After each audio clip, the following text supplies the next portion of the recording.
Hello and welcome back to our classes. आज की class में हम बाल विकास एवं शिक्षण विधि के कुछ क्वेश्चन पढ़ेंगे जो कि हमारे टेट और सीटेट एग्जाम्स के पर्पस से बहुत इंपॉर्टेंट रहते हैं। हमारा फर्स्ट क्वेश्चन होगा, निम्नलिखित में से कौन सा शिक्षण का स्तर नहीं है?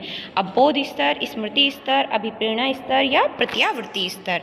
इनमें से हमें देखना है कि कौन सा हमारा शिक्षण का स्तर नहीं होता है। तो आंसर है हमारा अभिप्रेरणा स्तर।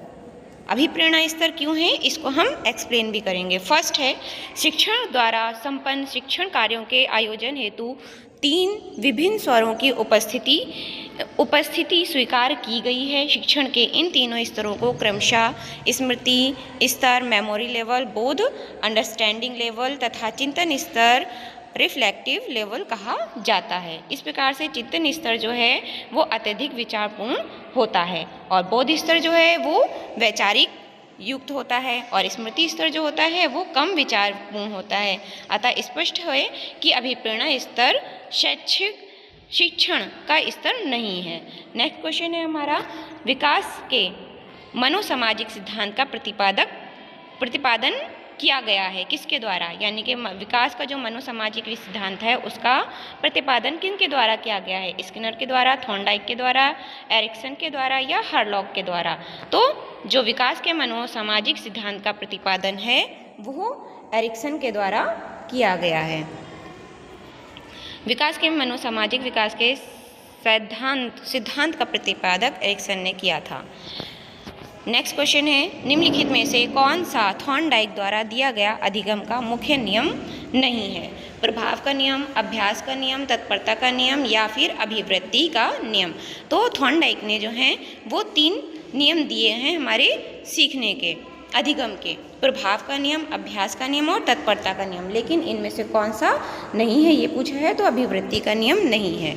नेक्स्ट क्वेश्चन, यानी कि इसे एक्सप्लेन किया गया, थॉर्नडाइक ने अपने अधिगम सिद्धांत के आधार पर अधिगम के 3 नियमों का प्रतिपादन किया है, अभ्यास का नियम, तत्परता का नियम और प्रभाव का नियम। नेक्स्ट क्वेश्चन है, कोहलर तथा कोपका के अनुसार सीखना क्या होता है? कोहलर और कोपका ने सीखने को क्या कहा है? सूझ द्वारा, अनुकरण द्वारा, प्रयास द्वारा या अभ्यास द्वारा? तो कोहलर ने और कोपका ने जो सीखने को सूझ के द्वारा कहा है। सूझ या अंतर्दृष्टि सिद्धांत का प्रतिपादक गेस्टाल्ट मनोवैज्ञानिक द्वारा विशेषकर कोहलर तथा कोपका द्वारा किया गया है। कोहलर तथा कोपका जो हैं उनके अनुसार सीखने वाले व्यक्ति में जैसे ही सूझ उत्पन्न होती है वह तुरंत सही अनुक्रिया करने लगता है और इस तरह व्यक्ति सही अनुक्रिया को करना सीख जाता है। तो जो सूझ का सिद्धांत है वो कोहलर और कोपका के द्वारा दिया गया है। हमारा नेक्स्ट क्वेश्चन है, सामाजिक निर्माणवाद के जनक कौन है? सामाजिक निर्माणवाद के जनक कौन थे? ऑप्शंस हैं हमारे, पियाजे, मोवा, वाइगोत्स्की या फिर ग्लॉसर फ्लेक। तो जब भी हमारा सामाजिक निर्माणवाद का जनक के बारे में पूछा जाएगा तो हमेशा ही वाइगोत्स्की का नाम आता है।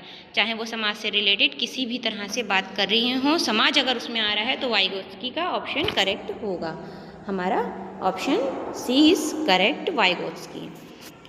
निर्माणवाद का सिद्धांत वाइगोत्स्की के द्वारा प्रतिपादित किया गया था।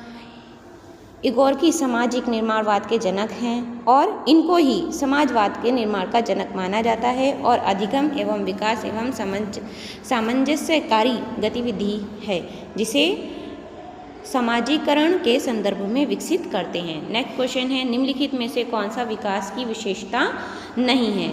दिशात्मक होना, संचयी होना, विशिष्ट होना या अनियमित एवं स्वतंत्र होना? तो इनमें से जो हमारा विकास की विशेषता नहीं है तो वो होगा हमारा अनियंत्रित और स्वतंत्र होना। अनियंत्रित और स्वतंत्र होकर विकास नहीं किया जा सकता। विशिष्ट होना, संचयी होना और दिशात्मक दिशा के रूप में विकास हो, वो विकास की विशेषताएं होंगी। नेक्स्ट क्वेश्चन है हमारा, हेरिडिटरी जीनियस पुस्तक के लेखक कौन है? जो हेरिडिटरी पुस्तक है उसके लेखक कौन है? गॉल्टन, वुडवर्ड, हरलॉक या फिर रॉस? जो हेरिडिटरी जीनियस बुक पुस्तक है उसके लेखक होंगे उसके लेखक हैं गॉल्टन।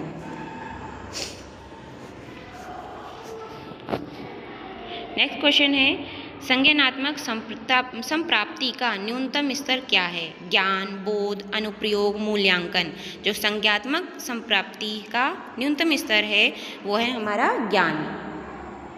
सबसे पहले ज्ञान आएगा तभी तो बोध होगा, तभी हम उसका अनुप्रयोग कर पाएंगे और उसके बाद ही मूल्यांकन होगा।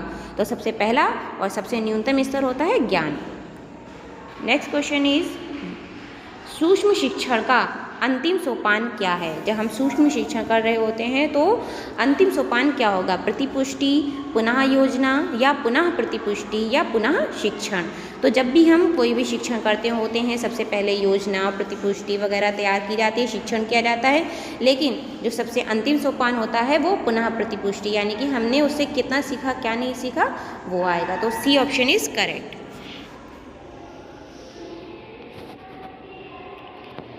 जैसे शिक्षण के जो विधियाँ हैं उनमें जैसे सबसे पहले पाठ योजना बनाई जाती है, फिर सूक्ष्म शिक्षण होता है, आलोचना और या प्रतिपुष्टि की जाती है, फिर उनमें अगर कोई कमी आती है तो दोबारा से पाठ योजना तैयार की जाती है और उसके बाद दोबारा से शिक्षण वगैरह प्रदान करके पुनः प्रतिपुष्टि प्राप्त की जाती है। इस प्रकार से जो अंतिम सोपान होगा वो प्रतिपुष्टि होगा, शिक्षण का अंतिम सोपान। नेक्स्ट क्वेश्चन है, गिलफोर्ड के अनुसार अपसारी चिंतन में आवश्यक है। जो गिलफोर्ड हैं उनके अनुसार अपसारी चिंतन में क्या आवश्यक होता है? श्रेणीकरण, विचार प्रवाह, अंकगणितीयकरण, तर्क या फिर एक समाधान। तो गिलफोर्ड के अनुसार अपसारी चिंतन में आवश्यक होता है विचार का प्रवाह होना, जो हम बात कहना चाह रहे हैं वो हमारी उस बच्चे तक पहुंच जाए।